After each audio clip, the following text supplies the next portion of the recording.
नमस्कार मित्रांनो, उद्यापासून तुमची 12वी बोर्डची एग्जाम सुरू होते आणि ही एग्जाम देत असताना काही महत्त्वाच्या गोष्टी आपल्याला लक्षात ठेवायच्या आहे।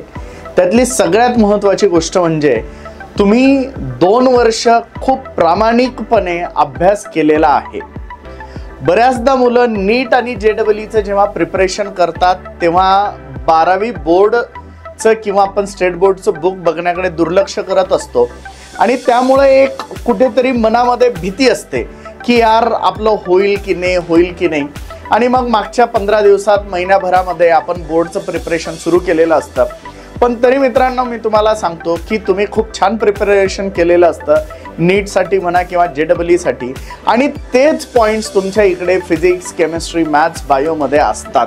त्याच्यामुळे फार काही वेगळं आहे अशातला काही भाग नाही आहे। त्यामुळे आपला पेपर हा नक्कीच चांगला जाणार आहे आणि त्यामुळे फार काही टेन्शन घेण्याची गरज नाही आहे, फार घाबरण्याची गरज नाही आहे। आणि महत्त्वाची गोष्ट तुम्हाला काय लक्षात ठेवायची आहे तर प्रत्येक क्वेश्चनला अटेम्प्ट करा, प्रत्येक क्वेश्चनला अटेम्प्ट करा।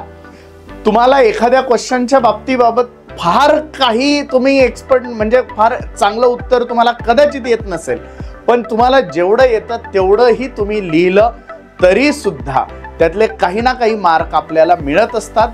बोर्ड पेपर्समध्ये मार्किंगची जी सिस्टम असते ती थोडे मार्क, थोडे जास्त आणि पूर्ण मार्क अशा प्रकारची असते आणि त्यातल्या म्हणजे एखाद्या क्वेश्चनमध्ये 0 मिळण्याऐवजी जर काही ना काही जर आपण लिहिलं तर काही ना काही मार्क तुम्हाला नक्की मिळतील। त्यामुळे फार काही त्याच्याबद्दल विचार करण्याची गरज नाही आहे। तर मित्रांनो, 12वीच्या बोर्डच्या एग्जाम देण्यासाठी तुम्हाला DCB बायोलॉजी कडून आणि मी डॉक्टर महेश देशमुख माझ्याकडून तुम्हाला खूप खूप शुभेच्छा। एग्जाम नक्कीच तुम्ही खूप सुंदर देणार आहात आणि तुमचा निकाल देखील खूप सुंदर येणार आहे।